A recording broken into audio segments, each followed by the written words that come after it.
Welcome to TNT Sports Talk. Today is Tuesday, September 11th. As always, we're presented by D's Home Cuts. I'm your host, Travis Kercheski. Again, it's just me today. I know some of you are tuning in expecting to hear Truman's reaction on that fantastic Sunday night game, Bears versus Packers. But as you know, we are new at this, and we lost the audio from that interview, and I didn't really feel like creating a whole new type of interview like right before the show. But we'll get his reaction soon enough.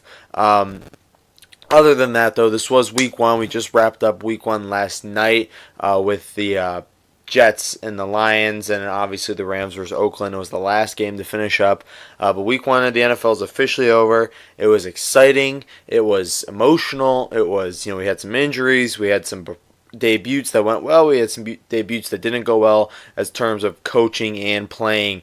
But we're going to get into it. We're going to go down each game, give you a score, obviously, of each game. And I'm going to go down the lineup and tell you, who I liked in that game, who I didn't like, just some thoughts on those games. So we'll start on the Thursday night game, Atlanta versus Philadelphia. Obviously, Philadelphia got the win, 18-12. It was kind of a boring game. I know it was kind of a little bit interesting at the end, but not much offense, a little bit of defense here and there. Obviously the key player in that game was Julio Jones. I think he really proved the kind of threat that he is. And I know a lot of people are blaming the Falcons, saying, you guys lost because you don't throw to Julio in the red zone. But I saw a stat, I forget where it was, I forget where I saw it, I don't really care, where they said Julio is like 0 for his last 25 when he gets thrown to in the red zone. I don't know if this is true. I don't know where I saw this, but if that is true, I understand why the Falcons didn't do that.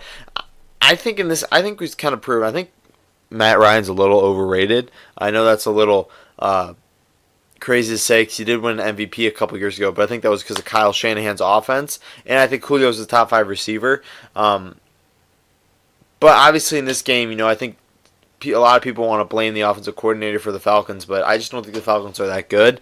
And then we'll talk about this game a little bit more later. But obviously the winning team, Philadelphia. Cool to see Philly get their Super Bowl banner. It was a good game for them. They played pretty well. Foles played better than people thought. He had a pretty bad preseason, but good game all around for them. Then let's talk about this absolute dumpster fire of a franchise, the Buffalo Bills. They went and played the Baltimore Ravens and got blown out 47-3. This game was over before it even started. It ended with Lamar Jackson and Josh Allen, the two rookies, finally getting some playing time. And it was just a mess from the beginning. Nathan Peterman, I take back my bold prediction that he'll start all 16 games because that's just not going to happen. He was terrible. He was straight trash. He was not good at all. As many adjectives as you want to use, but this guy was not good. Buffalo has come a long way from their playoff berth last year. I see this team we'll talk about it a little bit more, but I see this team getting a top 5 pick next year. They aren't going to do well this year. Even with LaShawn McCoy, they didn't run him at all, which made no sense. He didn't run very well, I guess. And they just don't have a lot of weapons on the outside. Their defense, their secondary is decent. Their defensive line's decent, but I don't know, this team just screams bad to me. And Baltimore's not a world beater, 47-3 type of team. So I think it's just going to be a bad season for Buffalo and Bills Mafia all around. So good luck to them as they try to kind of turn this around because I think it's going to be pretty tough. Pittsburgh and Cleveland, 21-21 tie, which is interesting to have a tie the first week. You don't see ties very often, and to have them the first week is kind of funny. And it's especially funny when you realize that Cleveland hasn't won a game on Sunday in 33 games, but they end their losing streak with the tie, I guess. They didn't lose, they didn't win. We'll talk about that a little bit more later because we got a question dealing with this game. But Pittsburgh, that's not what you want to see week one, baby. Tennessee versus Miami. Miami got the win 27-20. You can't judge who's good, who's not good off this game because this game finished up around 8 o'clock. It started at 1, finished up at 8 o'clock just due to all these lightning delays, rain delays. It sucked. So you can't judge either team, I think, yet. Miami did look solid. Tannehill looked good in his debut back from injury. Minnesota versus 49ers. Minnesota got to win 24-19. A bit of a closer game than people thought. Garoppolo didn't look great. Kirk Cousins looked solid, and the Vikings defense still looked good. So you can't really decide who. I think these are two good teams. You can't say the 49ers are bad just because they lost. I think the Vikings are a solid team until next week when they get their ass beat by the Packers. But next game, Houston versus New England. New England looked really good. Everyone was saying how they've had a pretty bad offseason and there's kind of a crack in the dynasty, but they kind of turned that away this week, beat Houston. Again, it's going to take a little bit, I think, for Deshaun Watson to get back up to full speed. You can't judge him based on this one game. Tampa versus New Orleans, a bit of a surprise. Fitzpatrick coming out and taking the top off of that New Orleans defense, which is supposed to be pretty solid. Fitzpatrick's interesting because he either comes out and he's either really, really, really good or really bad. And that's why he's been in the league so long. But putting up 48 points versus a team that was in the championship game last year, in the divisional round last year, supposed to be in the championship game, is interesting. It's also a little bit of interesting with Jameis Winston when he comes back from a suspension. If Fitzpatrick picks up, I think he's suspended 3 or 4 games. If Fitzpatrick wins all those games and puts up numbers like this, it's going to be very difficult for Dirk Cutter and the Tampa Bay offense to go back to a guy like Jameis Winston. But we got a couple more weeks. Again, Fitzpatrick's either really good or really bad. So we'll see. Jacksonville versus the Giants. Giants, I think they debuted that new offense. You got Odell on the outside, and you got Saquon Barkley in the backfield, and you have a solid quarterback, Eli Manning. But none of that works if you don't have a good offensive line, and it proved clear in this game. I know they got some pieces, but Eric Flowers is straight up trash on that offensive line. He's not good, and that Jacksonville defense really exploited that. But Jacksonville didn't lead this game, spotless. They had their ups and downs, and especially with Leonard Fournette getting hurt, that's going to hurt them a lot if he's out for a long term. Kansas City versus San Diego. Los Angeles Chargers. Kansas City got the win, 38-28. Tyreek Hill looks like a potential MVP candidate. I don't know what they did there. I don't know what changed. I guess they finally realized that Tyreek Hill's just completely talented.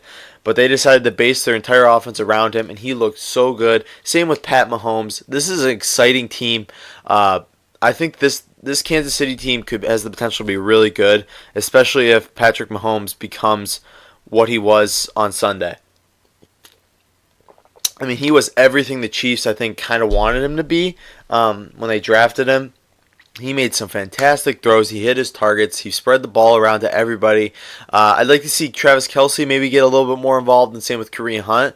But this offense has a lot of weapons, a lot of talent. I could see them going really, really far, which is crazy because they did lose Alex Smith. But if Pat Mahomes plays to his potential, I could see this team becoming a playoff contender and even a Super Bowl contender in the next couple of years.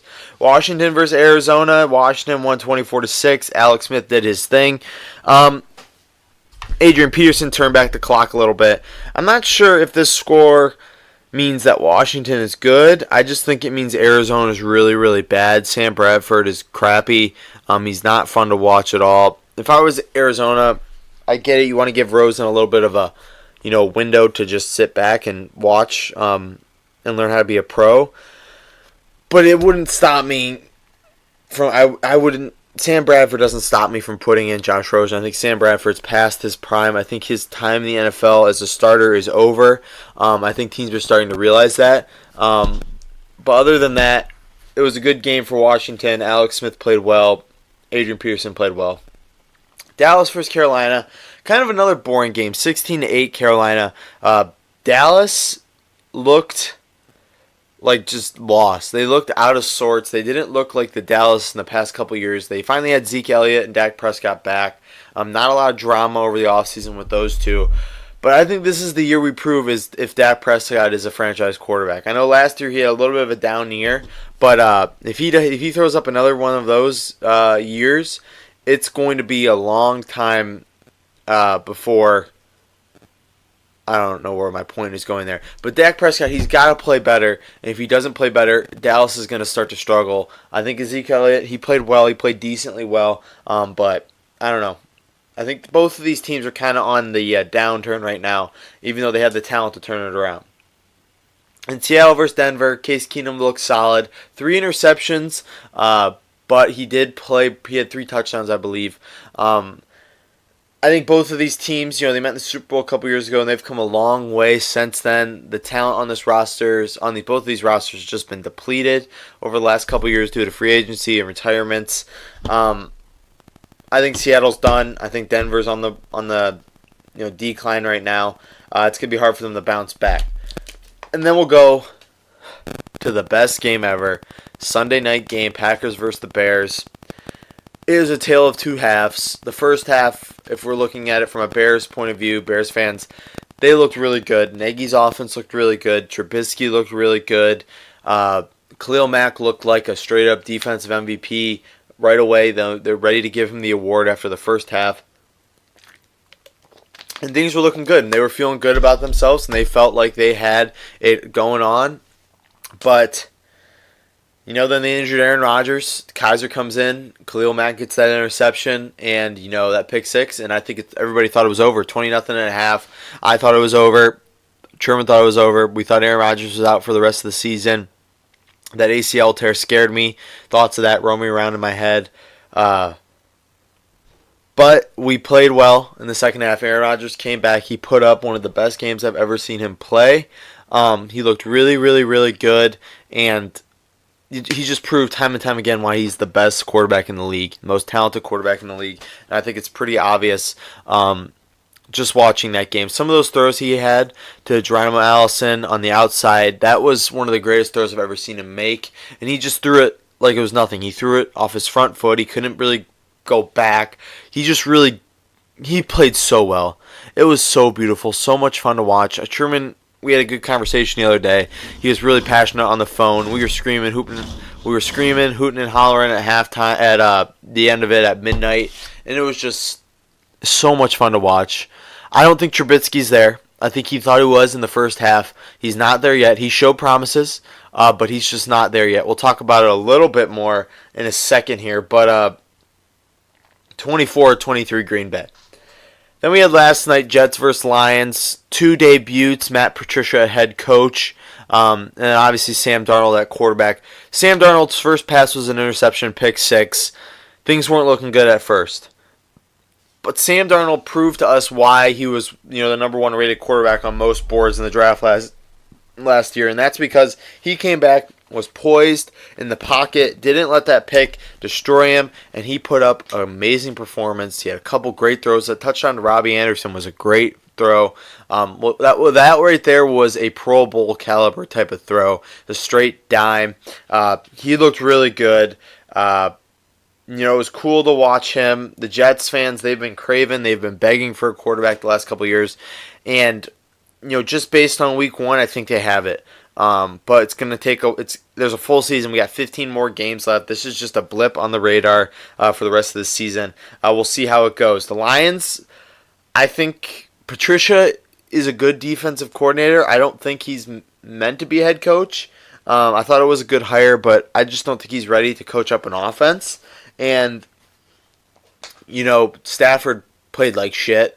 I don't think he plays that way. I think he has more talent than that. I don't really know what happened last night. This team looked horrible. They looked like a top 5 pick type of team last night. And the Jets, like I said, aren't world beaters. They have a pretty talented roster, but I don't know. It just doesn't make sense to me as to how bad the Lions played last night. Then we had another debut last night, the Rams versus the Oakland Raiders, John Gruden. Derek Carr came back from injuries, and they looked decent in the first half. I'll give them that. But after the first half, after the first couple drives, they looked like crap, and the Rams did what they're supposed to do. We finally got to see that new roster last night, and they played really well. They played up to par. The Rams are one of the best teams in the NFL. I think it's clear after last night. Goff played well. There's no rumblings of I guess not really a sophomore slump, junior slump, but he played really well. This team, everybody played well on this team. And it was just a testament to Sean McVay and this Rams team to really put together all this talent. So they played well. Got to give them props to that. In Oakland, I don't think Oakland's ready. I think John Gruden was an overrated hiring, and we'll see how that goes for the rest of the season. Other than that, it was a good week, a good solid first week of the NFL season. But usually after the first week, people like to overreact. The media especially. They like to freak out. They like to take little things that went wrong and completely blow them up. And then, week 16 time, whatever they said was overreacted usually doesn't pan out, but it is fun to do these overreactions. So we're going to talk about it. We're going to give a couple of my favorite overreactions that I've seen, some of them that I've made up. Let's talk about it. Let's go straight to Buffalo. Buffalo is a great sports town, one of the best fan bases in all the NFL, but this team is bad. I'm going to say it, 0-16, Buffalo. They go 0-16. I don't see how they win a game. I don't think Josh Allen's ready to take over yet. I think they're going to put him out there, and he's not going to be ready because Nathan Peterman's just not good. I've come back on my bold prediction that he's going to be a decent quarterback, and he's just not good. They don't have the weapons on the outside. Kelvin Benjamin's overrated as shit. This team doesn't have any weapons besides LaShawn McCoy. So I think they go 0-16. They don't win a game. They become this year's Browns. Let's go to New Orleans. New Orleans. New Orleans. I'm going to say New Orleans is overrated. That Minnesota loss last year really hurt them, and they just fell apart. This defense is just gone. They don't really have any will to win, and that's over with. Jameis Winston's over. He's gone. He's out of Tampa Bay. They're going to ride with Fitzpatrick now. Fitzpatrick played so well, and it's over for him, and everything like that is over. Dallas is done too. Dallas is gone. This team's falling apart. They're going to break it down in a couple years. Jameis Winston, like I said, he's out of the NFL. We already talked about that. Sam Darnold is the savior. What they call him, Sammy the Savior last night. He is the Jets' savior. He is going to take this team to the Super Bowl in the next couple years. Tyreek Hill's going to win the MVP. Jimmy Garoppolo is overrated. The point is, all of these don't matter because come Week 10, Buffalo's going to win a couple games. Jimmy Garoppolo is going to stable it a little bit. He's going to prove to be a good quarterback, which he is. Tyreek Hill's still going to be a good player. He's not going to be 3 touchdowns a game type of thing. Sam Darnold might come back, might have a little bit of a rookie moment. Dallas won't be done. Winston will play another. Winston's going to be the starter when he comes back from suspension. And the Saints put up 40 points. Fitzpatrick just had one of those days. Fitzpatrick's so crazy to me because this dude, Ryan Fitzpatrick, went to Harvard, by the way, is really an interesting story because this guy, there's something up with him. He just comes in and once a year, maybe once every 2 years, he comes in and puts up performances like this. A couple years ago, he put up 6 touchdowns versus the Titans, I believe. And he just floats from team to team, and every time they need a quick start, he comes out there and he just either is insanely good, and everybody thinks he should be the starter, or he's insanely bad, and he goes back to being a backup. It's interesting. It's Fitzmagic. It's the best way to describe it. He is a magical quarterback. He's a magical man, and it makes no sense. It's fun as hell to watch the guy when he's on, because when he's on, and when he's not, he's not. And it sucks that he really can't find consistency because he has the ability to be a good quarterback. He's just not consistent. So that doesn't make any sense to me. So the Saints aren't done. Dallas isn't done. They're going to both bounce back. They just had bad weeks. The Saints got caught up in the Fitz magic. They'll be fine next week, and everybody will right the ship, and things will go back to where they are. Even though I don't like to do overreactions, each week what we're going to do is we're going to, maybe not each week, but this week mostly, we're going to do 2 teams that suck, 2 teams that don't suck. So, I'm going to go through this. I'm going to give 2 teams that suck, 2 teams that are pretty decent, I think. And we'll start with the sucky. The 2 teams I think we can pound a nail in that they're done is Buffalo. They won't be making the playoffs.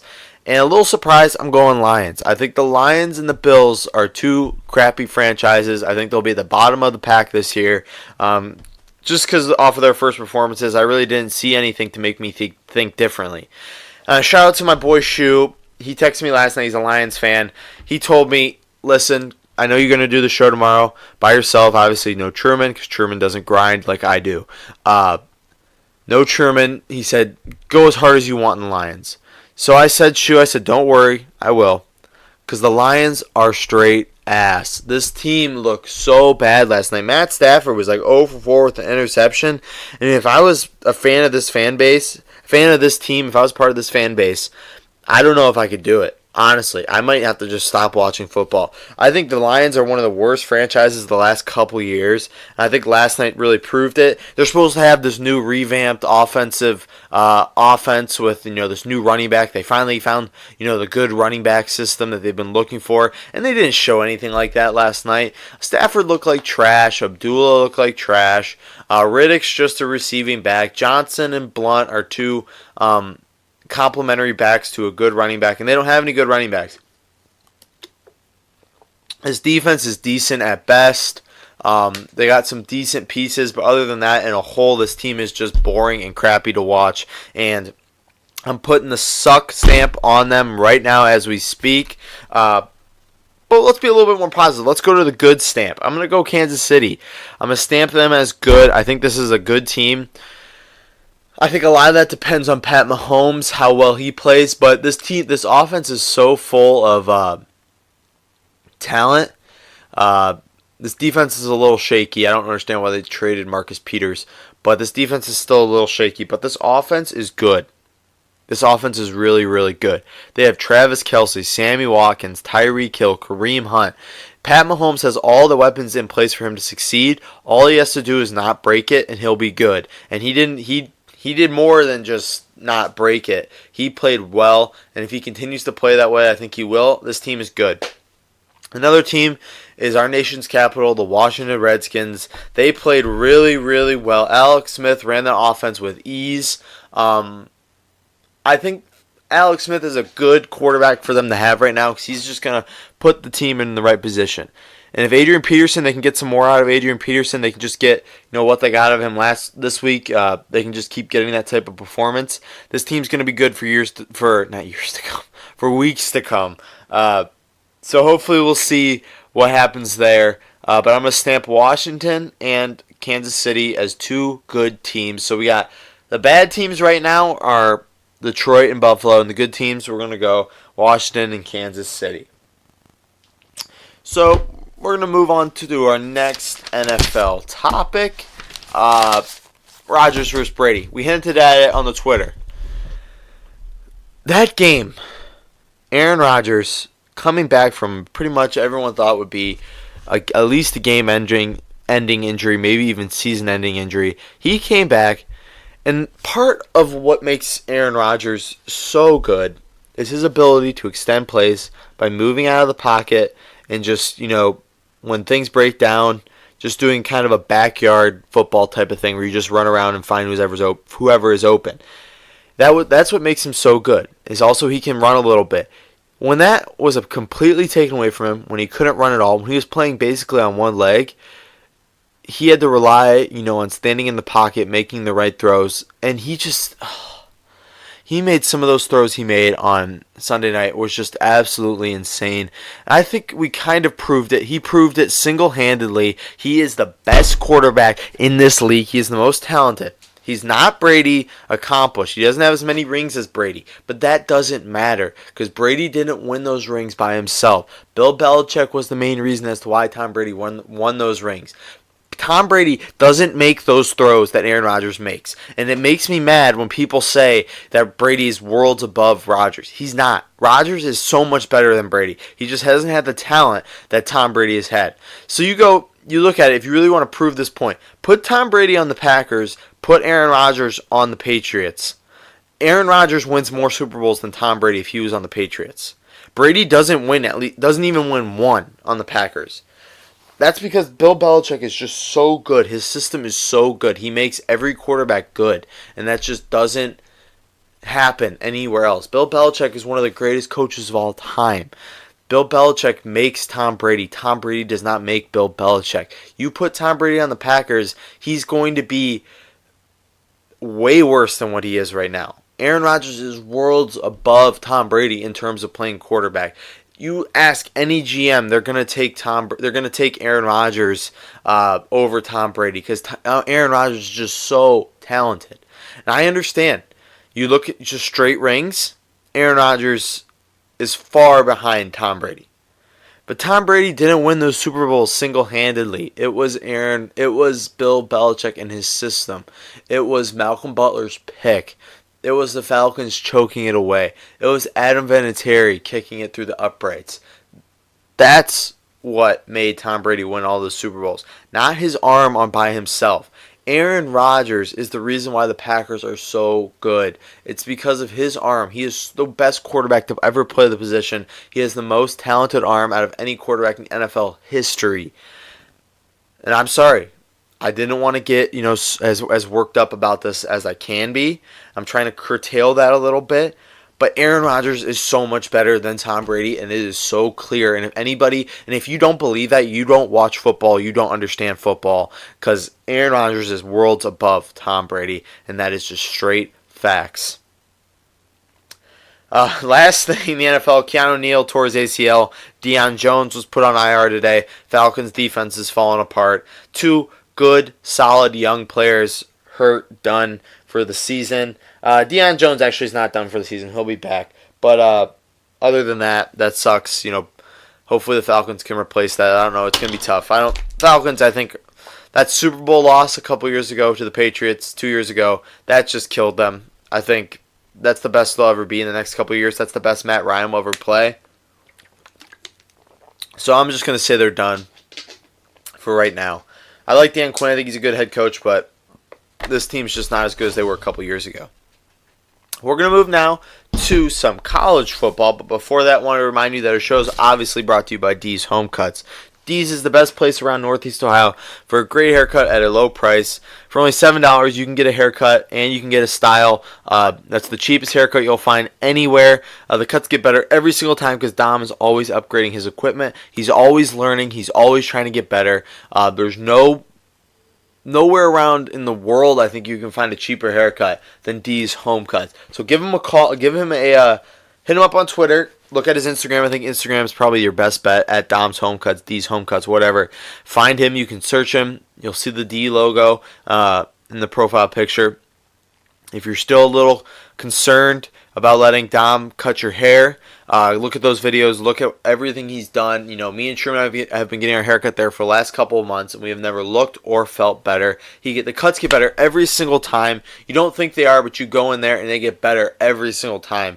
So go to his Instagram. Look at all his videos, and then when you finally realize that you're being an idiot because you haven't gotten a haircut with Dom yet, set up an appointment directly in his bio. It's easy, it's quick, and you'll get a $7 haircut, a great haircut. So go ahead and check them out. These Home Cuts, professional haircuts at a low price.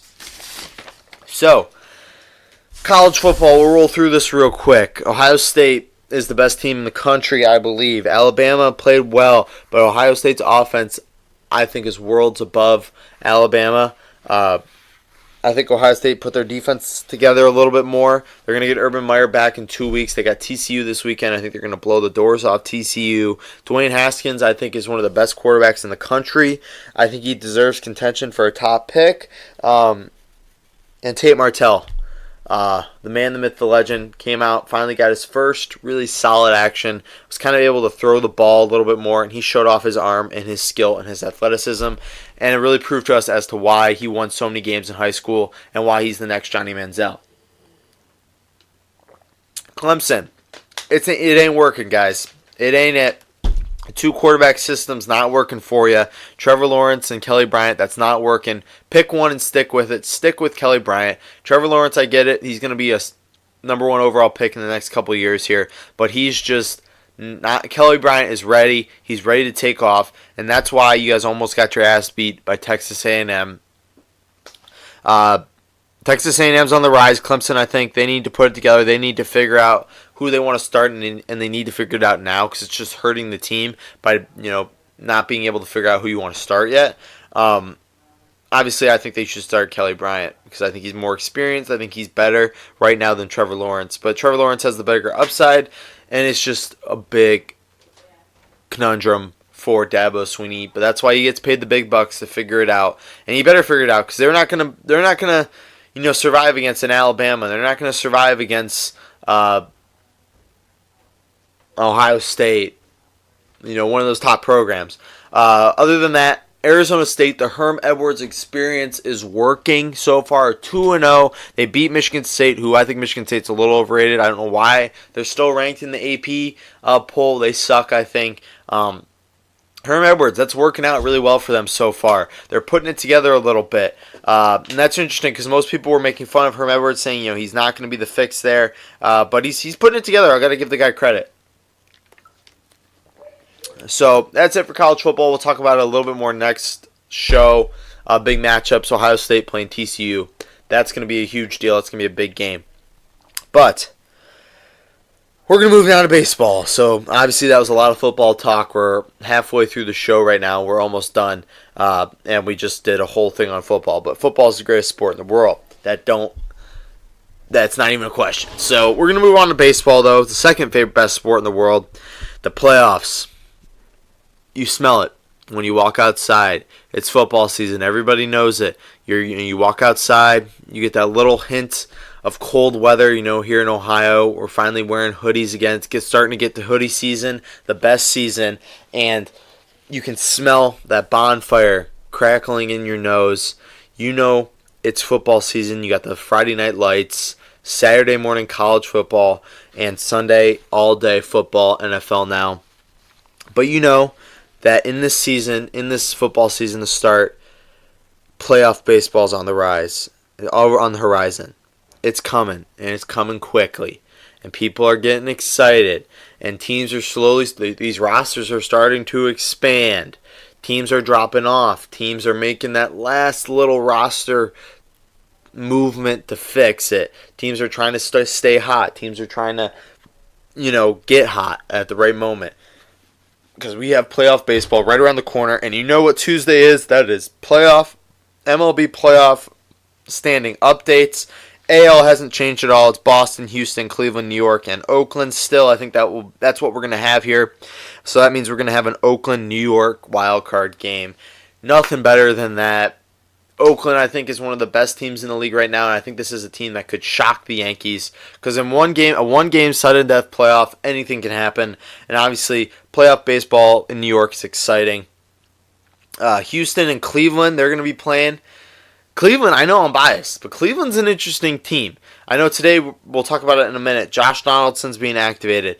That means that if we set up our starting lineup like we should, everybody 1 through 9 has been in an all-star game at least once in their career. This is a talented team. We're going to lock up the division within the next couple of days here. And that way we'll be able to kind of sit and adjust our starting rotation the way we want, work some things out. We're not going to be fighting to win this division here. I think we already got that locked up. So Cleveland's interesting. In the NL, it's a little bit tighter, but I think we're slowly starting to see that it's, becoming, set, I guess, if that makes sense. The Cubs are 1, Atlanta 2, Colorado's at 3 right now, and then Milwaukee and St. Louis with those 1-2 wild card spots. The Dodgers are 2 games back from the wild card spot, I believe. I'm not sure what they are in the division. So it's going to be interesting to see. Arizona's not completely out of it. They're 4 games back from the wild card seed. I didn't really look at the standings in the division, but I don't know. Playoff baseball's right around that corner.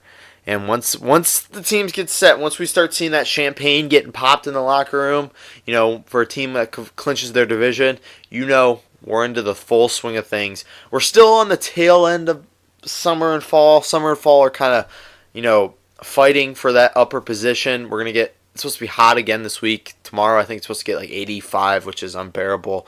But people have had that taste of fall, had that taste of cold weather. I think it's going to slowly start to get a little bit more colder out, and next thing you know, it's playoff baseball, and we're full swing to that NFL season.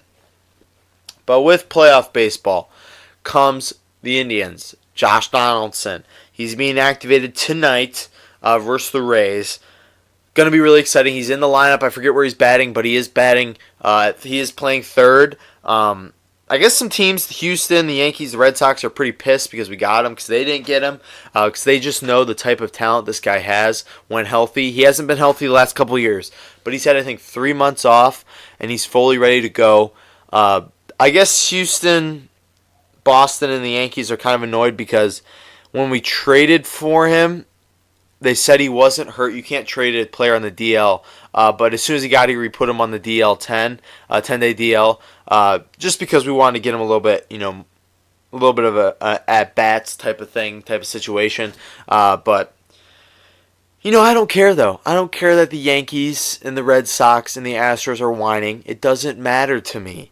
The fact of the matter is, we got Josh Donaldson. They don't. That's not going to change. Toronto doesn't have him anymore. We have him. He's going to be, if he could be even half of what he was in 2015, this was a great addition. And I'd love to see him signed up for, maybe an extension with the Indians. That would really get me going. But other than that, he's on our team. Screw you, Yankees. Screw you, Red Sox. Screw you, Houston. We got him. He's going to ride with us. He's on our team in the playoffs. You can't have him. And that's why the Indians are going to be one of those sleeper teams in the league in the playoffs this year. All right, let's talk some basketball. We haven't talked basketball in a little bit. We're going to talk the Hall of Fame class. I think Hall of Fame in the basketball is one of the most stupid things in all sports. Everybody gets in every single year. Bench players, people that really didn't do that much in the NBA. But we had some I'd say 4 solid names, all guys that deserved it. Ray Allen, Grant Hill, Jason Kidd, Steve Nash. Steve Nash, if you don't know, is one of my favorite basketball players of all time. Just the way he was able to control the court made him deadly. And, obviously Ray Allen's one of the best players of all time. Jason Kidd, Grant Hill, all put together solid careers. That's it. That's all I really wanted to say on that. Because I think the Basketball Hall of Fame's a little bit stupid. Even though, I'm looking through my notes real quick. Even though, it is the Hall of Fame, I just feel like a lot of guys get in every single year. Other than that, though, that's all I want to talk about with baseball. Now I want to talk my guy, Andrew Ellis, at A's Lawn Service. Since 2014, A's Lawn Service has been providing professional landscaping to many homes around Northeast Ohio. By using professional equipment, A's constantly strives to provide families with professional landscaping at a low and fair price. Turn to A's. Trust me, your lawn, your home will never look better. Guys, it's football season. It's fall. It's getting cold out now. It's getting harder and harder to find time to mow the lawn with all this football on TV, and especially playoff baseball coming up. So turn to A's. They'll do all the work for you. You don't have to do lawn work. You don't have to worry about that on the weekend. The phone number is, and also leaf season's coming up. When those leaves start falling from the trees, it kind of gets annoying to get the blower out and blow them onto the street or pick them up with a rake, whatever. Turn to A's. They'll take care of all of that for you at a low and fair price. The phone number is 330-241-2392. Again, 330-241-2392. And the email is lawnservice.a's@gmail.com. A's Lawn Service LLC. You grow it, we cut it. Boldest move of the week. We talk about this every single week. We're going to start getting this going a little bit more. I'm going to post a poll on Twitter. Please go ahead and vote. I haven't done that the last couple times because I've just been stupid. But we're going to do that again this week. 2 of them. We got 2 new coaches. When a new coach comes out on the sidelines, it's interesting to see what his style is, what kind of shirts he rocking. Is he doing the Nolan suit type of thing, the visor, the hat? That's a big type of contention. So we got 2 of those this week, 2 new coaches. My guy Matt Nagy, and my guy Matt Patricia. Both in the NFC North. Both made some questionable choices with their hat wear on Sunday and Monday, actually, with Matt Patricia. So what was more bold? Matt Nagy wearing a visor as a bald man, because most bald men don't wear visors, or Matt Patricia rocking the backwards hat with the pencil behind the ear, even though he has a laminated play sheet? Doesn't make any sense to me why you would have a pencil behind your ear with a laminated play sheet. You can't even write on it. He's just doing it to look cool, I think, doing it to look like a like he knows more than everybody else, but I mean, you have a pencil with a laminated sheet, makes no sense. Then Matt Nagy, obviously wearing the visor. You don't wear a visor as a bald man. Visors are reserved for people with hair.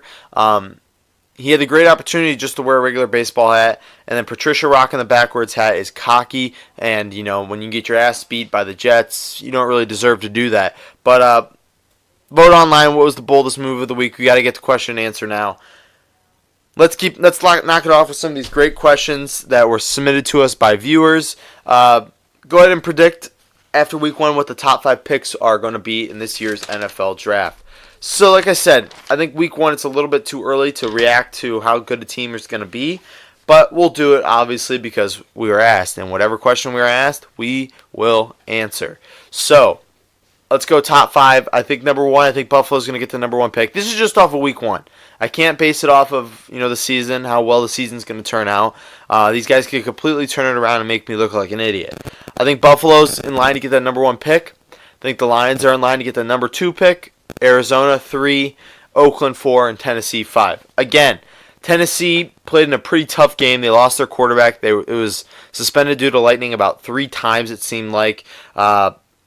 Oakland, that was their first game with John Gruden. Arizona, first game with Steve Wilkes. The Lions, first game with Patricia. And then Buffalo's first... No, Buffalo looked like trash. So I really don't see a lot of these working out. I don't think any of these... Well, it's a possibility that some of these teams do it, but who knows?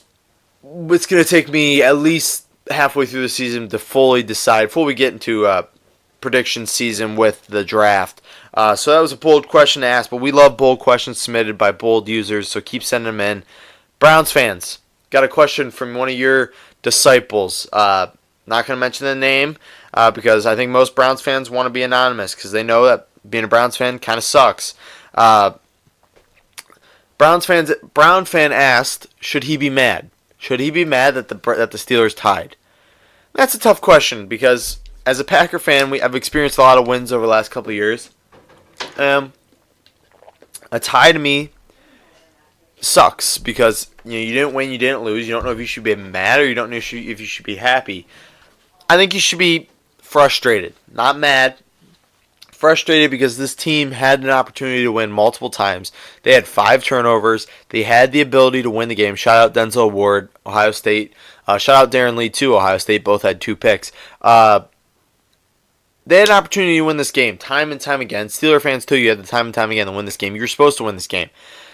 The Browns debuted that new Todd Haley offense, that innovative offense with Tyrod Taylor, Carlos Hyde, all these guys, Jarvis Landry, and it just didn't look that good.